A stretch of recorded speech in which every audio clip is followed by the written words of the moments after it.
Hey there, welcome to the My Risk Advisor podcast. This podcast is for anyone in the financial planning ecosystem with a focus on life risk insurance. I'm your host, Phil Thompson, Director and Financial Advisor at Sky Wealth, and I've been on a business journey over the last few years going from a struggling holistic advice firm with one staff member, considering packing it all in, to pivot the business now to being one of Australia's leading specialist insurance advice firms with over 7 advisors, 30 team members, and helping hundreds of clients every single year get important insurance cover in place. I am unashamed to say that this podcast is so I can continue to grow and develop as an advisor and a business owner as I interview some incredibly smart individuals. So keep on listening so you can learn alongside me.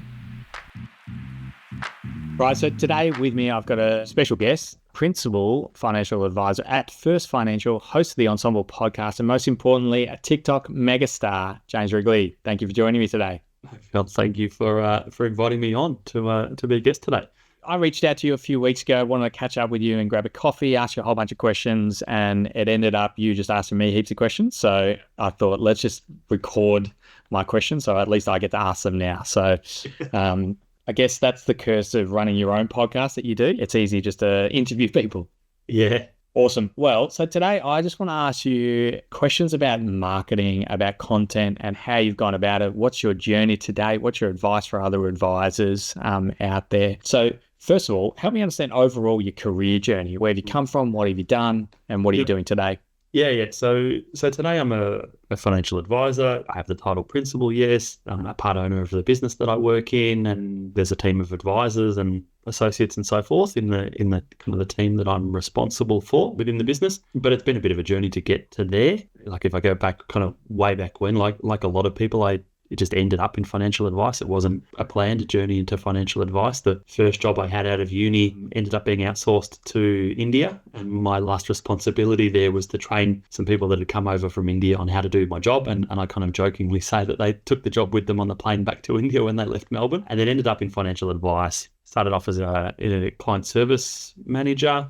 So spent a bit of time doing that. And that was back in the day when you had paper application forms and checks, and we were just across the road from the Macquarie office, or we still are now. We'd always be backwards and forwards to depositing checks into the Macquarie bank accounts that our clients had. Ended up being an associate advisor for a little while, then into kind of advisor and senior advisor and principal and so forth. I'm old enough to have escaped having to do professional year, albeit within our business First Financial. All of us that have kind of been on that same journey that I've been on have all in a roundabout way done a professional year anyway. It was just never documented to the extent that it is today. And yeah, here I am now, 16 years or so, 16, 17, something like that, years into working with what's now called First Financial. It wasn't back then, different names and ownership structures and so forth, but essentially the same business a number of years later. Yeah, amazing. So, I mean, you've got, I've looked at it just before, 87,000 followers, 85.4 thousand, sorry, I overstated a little bit, 1,000 followers on TikTok.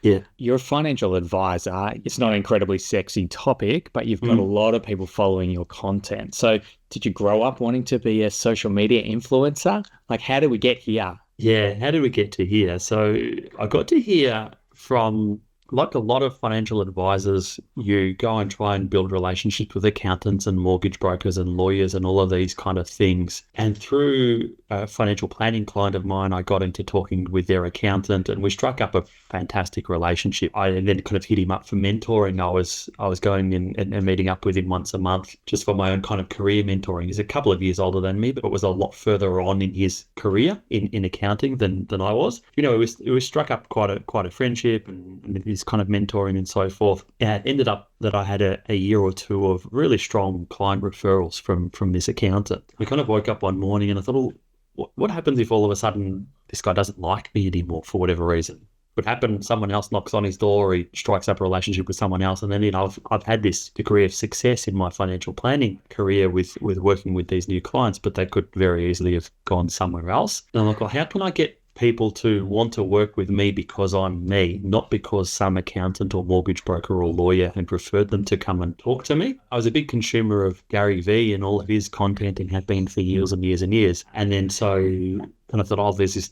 thing called the internet. I'll try posting some things on the internet. I ended up doing some work with Baz Gardner for a little while there, for a couple of years early on. I started off writing content on LinkedIn in particular. That then became like a little picture or a diagram with some text, and then eventually evolved into videos. And fast forward a few years, and here I am today with the TikTok and Instagram and so forth. What was that guy who did scribbles at New York Times? Was that Carl Richards? Yeah, Carla Richards. Yeah, Richards? Yeah.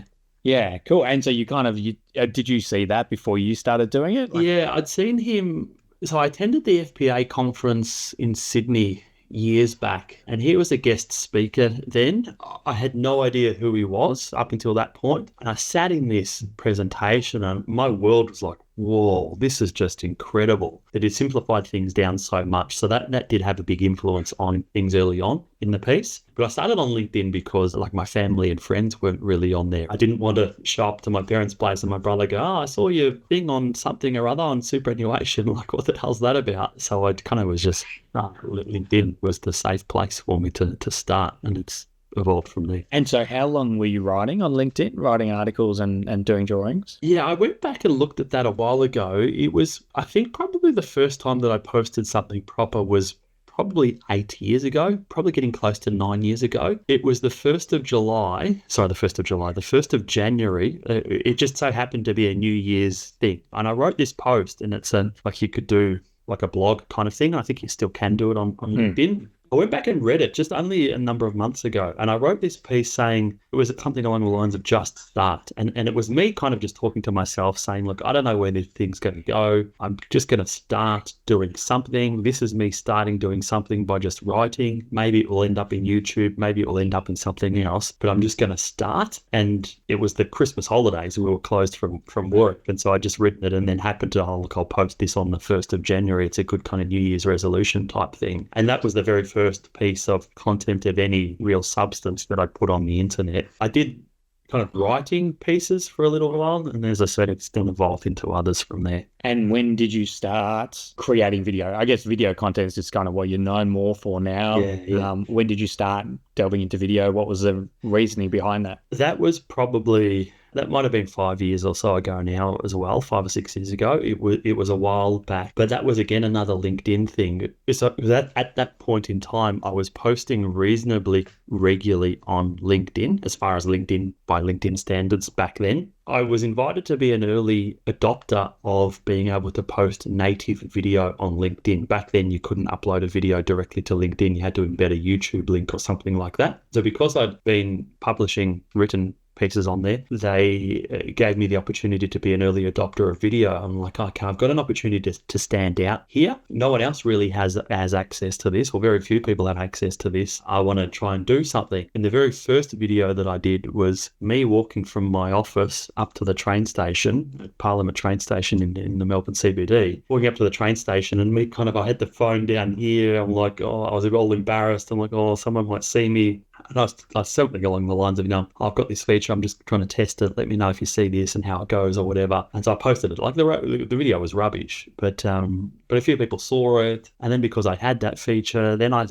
kind of just went down this rabbit hole of making videos, and I found it as a bit of a real creative outlet. In financial advice is all about, you've got to fit in the box and provide your statement of advice and your FDS and all of these kind of things. It's all really regimented what we need to do. But here was an opportunity for me to have a bit of a creative outlet. So then I started doing like headings on it and colors and bits and pieces and editing them. Back then it would take me like literally hours to edit a video that might have been 2 or 3 minutes long to try and get captions and stuff in there. I had to put it through so many different iterations to get a final thing. But it was just repeat. I just got comfortable looking at myself on a phone screen, looking at, hearing the sound of my own voice, and I've just kind of kept going with it ever since. And how many videos do you reckon you've done over that 5 years? Have you counted? Have you gone back? I haven't.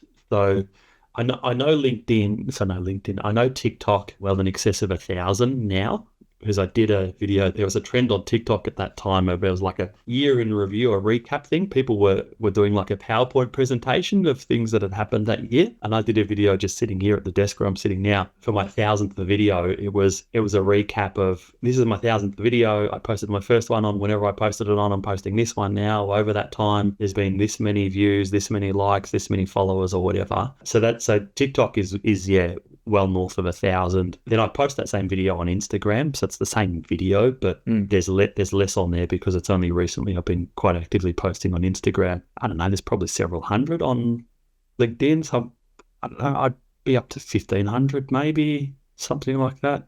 And the videos you're recording on TikTok and putting the same ones on LinkedIn, like, are they different? Help me understand kind of the strategy and the thought process there. It's all just the one video. So I'll make the one video. There's this, Gary Vee talks about this TikTokification of the different platforms. And so you would post a video and a portion of your followers would see the video. Now, aside from LinkedIn, although I suspect they're probably about to head this way too, it's now you see videos based on interest rather than followers. And so I do the one video and I'll post it on TikTok, I'll post it on Instagram.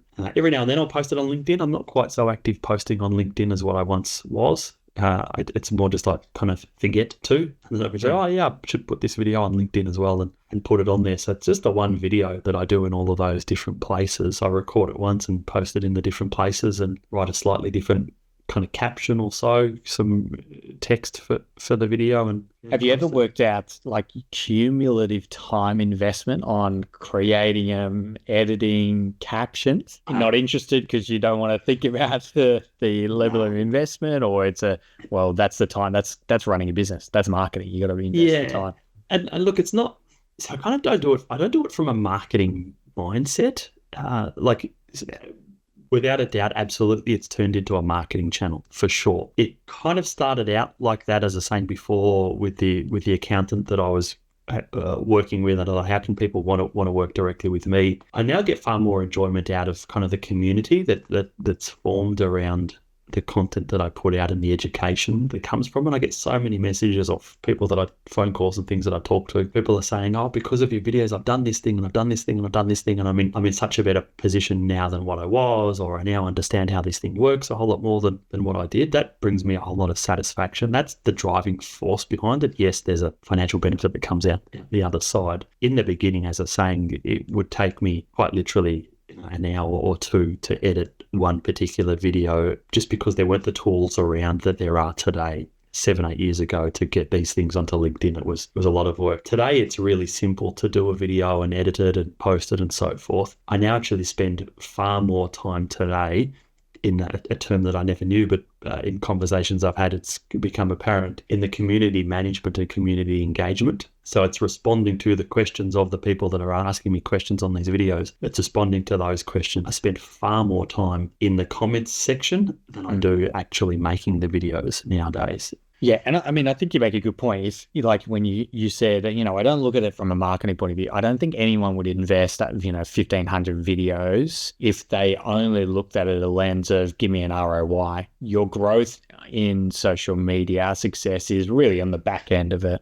In the last 12 to 24 months. It's a compound growth Correct. that we're using in financial advice. That's it. Yeah. Exactly. But it started 8 years ago. If you did start 8 years ago, as a very apt kind of starting position, talking about just starting it, if you didn't start then you wouldn't have the compound growth today. And if you spent the last, the first 6 years looking at what's the ROI of this, well, you would give up, 3-4 years into it. So that makes a lot of sense. So, I mean, from an advisor's point of view, let's talk about the big C word, compliance. So I personally created nowhere near as many. I created over 100 videos back in, I think, 2016, 15 was when I started, and compliance freaked out. I never saw anyone do videos before. How were you thinking about compliance when you first started writing content and doing videos, and how has it evolved today, or has it evolved? You just need to be conscious of that you can't be giving advice in these platforms.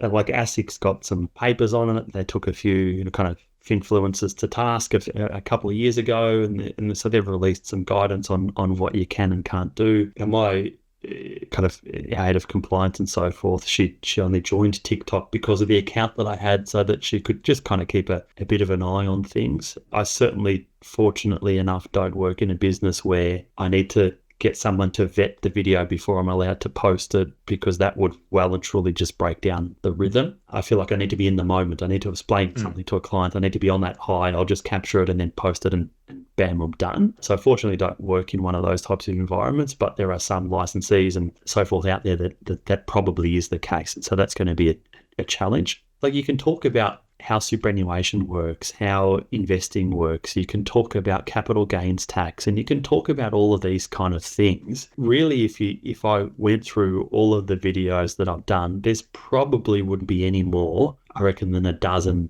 topics, really.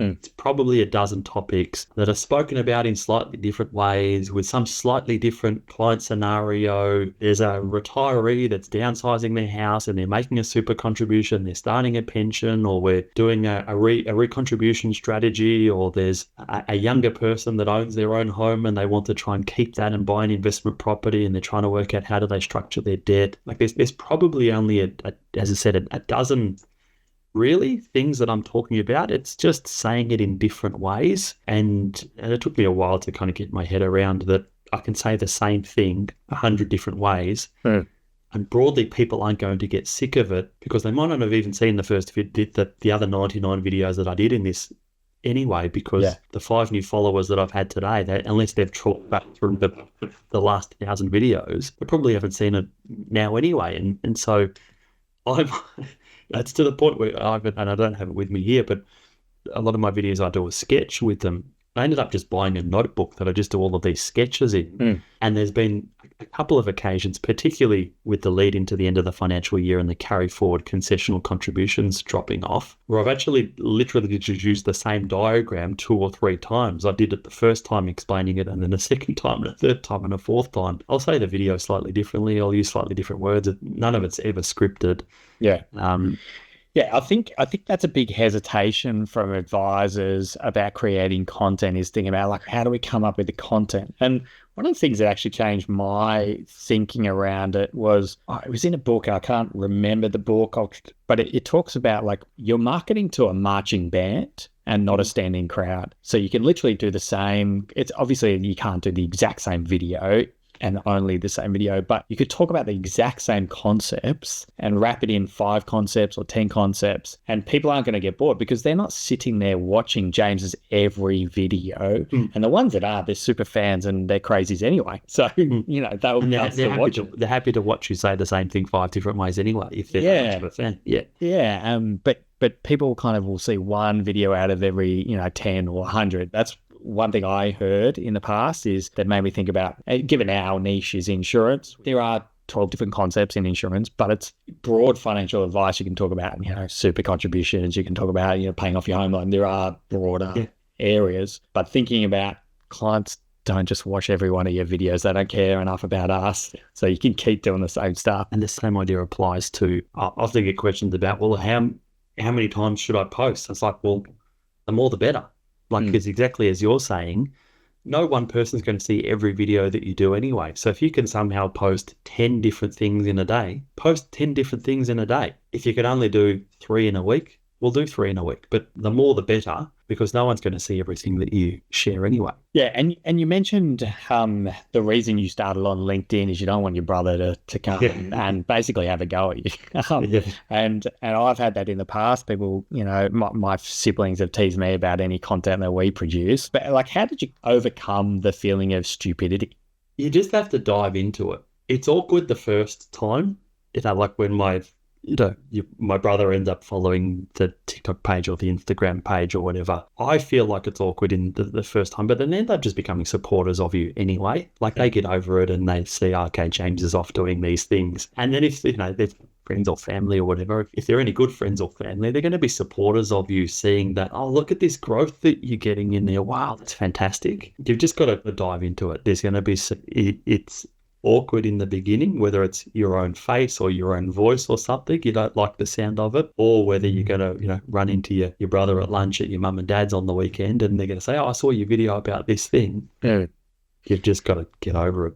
And one thing for me, I did videos called Phil's Finance Fix ages ago, and it was meant to be stupid. I knew it was stupid. I cringed every time I said it, but I leant into it. And my brother teased me nonstop about it. But years later, I'd stopped doing it, and I met one of my brother's friends, and she said, "Oh, you're Phil, and I saw your videos because your brother used to share them with me." And I was like, mate, he's teasing me and also sharing it with one of his friends, obviously being proud of. I mean, he would never say it to my face that he was obviously proud, but but it was a really fun kind of going, yeah, they're going to, roll me up, but they really actually support us. And it's the same as other financial advisors. I'm sure you get plenty of advisors having a go at your stuff. We live in Australia, tall poppy's a thing. And yeah, how do you deal with that from other advisors in the industry? Yeah, and look, it's part of a hesitation of posting on LinkedIn, to be honest. Like, I started thinking about it just a little while ago. Like, I'm far more active on TikTok and Instagram than I am on LinkedIn these days. And part of it's a hesitation that I'm going to put up some video that's some reasonably simple topic, but some know-it-all is going to come in and say, oh, you said number 2 instead of number 3 there. You've got the wrong number. Like, you're an idiot.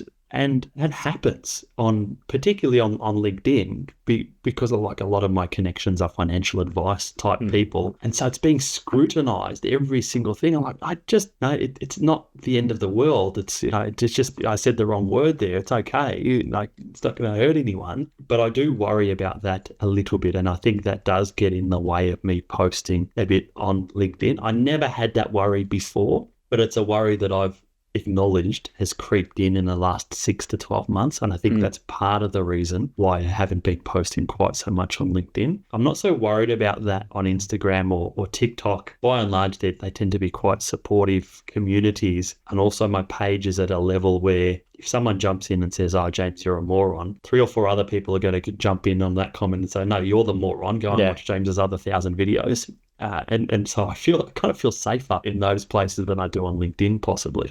One of my big frustrations with advice is how much we just rip each other to shreds. Like if someone does something, I could look at your advice and come up with 5 other alternatives that are reasonable for the clients, and you could do the exact same with my advice. As advisors, we just love to rip each other to shreds. Yeah. Like we just got to be more supportive. And like we've come from a history of, bad practices in the past. But I always say to, especially my team, who I've got influence over, like if a client comes to us and they've had a bad experience with another advisor, assume the best of that advisor until we know what both sides of the story is. It's an indictment on our industry that you feel uncomfortable. You got 85,000 people watching you on TikTok, but you feel somewhat uncomfortable going to LinkedIn because some advisor might pull one little thing that you misspeak about. Yeah. It's like we all just need to settle down and build each other up. Like it kind of does my head in a bit. Yeah, but that's it. And as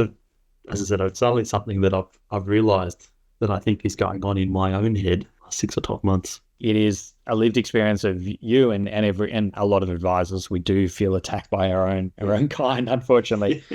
So let's look moving forward. What is your strategy? Or I guess let's come back. Do you have a strategy with this stuff, and what does it look like moving forward? No, there's been no strategy whatsoever with it. To be honest, it's kind of just evolved. The strategy going forward, I'm testing doing like kind of group events, like a seminar. In the past, you would have had a list of clients or an accountant's list or something and invited them along to a seminar. I'm running the first kind of retirement type seminar. Never done one before, ever. I thought this idea popped into my head. And you know what? I'm going to do a video inviting some people along to a seminar and see if anyone will show up to come to our office on a Thursday night to listen to me talk about retirement. And most of which the content is stuff that I'm putting on the internet anyway. And lo and behold, within 36 hours, I set the limit at 50 people, 50 registrations. Within 36 hours, we had 50 registrations, and there's a wait list of another like 380 people wanting to try and attend other events. And they're saying, oh, can you come to Sydney? Can you come to Brisbane? And so forth. So that's a bit of fun. That's the next stage of what I want to try and do. See if I can do some in-person events, ultimately with a view to try and get some of them to become financial planning clients of the firm, obviously. But it's just to try and bring that interaction a bit more in person rather than online. I'm just testing. And I mean, that makes a lot of sense. Last night I was actually at a Equity Mates event. So there's a finance podcast, and they ran an event, and it was in the Comedy Club in Melbourne, and the place was packed, and they sold out of it. And it's like people listen to a podcast and then come to an event to listen to the same type of content. Like it's kind of, and it's good atmosphere. People who are listeners want to be around other listeners, Yeah. and you know, the community that you were talking about, they want to be around the other community as well. And so, you know, we run businesses. It's all good and well to do, you know, to get followers. I'm sure it boosts the ego and you feel good about it. But at the end of the day, there needs to be a business outcome from it. So, you know, as much as you're comfortable sharing, has there been a positive business outcome from it? 100%. Yes. And what does that look like in terms of, are you getting X amount of leads per month from it? Like, what is that? Yeah. So we run there's a Calendly booking link on my profiles in different places that people can book in a phone call for. Yeah, linktree/IM James Wrigley. There's a Linktree link that's on a few different places. So people can book in a 15-minute phone call. We limit that to 4 a day, and that's booked out weeks in advance. I think that's booked out 6 or 7 weeks in advance. So there's 20 people a week booking in from that 4 or 5 weeks out in advance. As soon as someone cancels one, someone else books another one anyway. So there's 4 calls a day going through, and then we get. Is that with you or with someone else in the team? Oh, with the team, yeah. Not with the team. And then there's a whole lot of people that come via our website, so they call the office or what. So I don't know. We're probably sitting at somewhere between maybe 30 or 40 inquiries a week coming through. Some directly into that Calendly link, some just calling the office wanting to talk to me, some reaching out via our website, our contact us form on the website, but they all then end up just booking in as 15-minute phone calls, and so we'll do a number of them each week. Some of them I'm doing, some of them the other advisors in the team are doing. Then a portion of them, if you see numbers, is probably a relatively small portion, but nevertheless a portion of them end up becoming fee-paying clients, and it's enough work to keep me busy from a new client perspective, and probably at least 3 other advisors in the firm busy from a new client perspective, on top of the existing client bases that we have.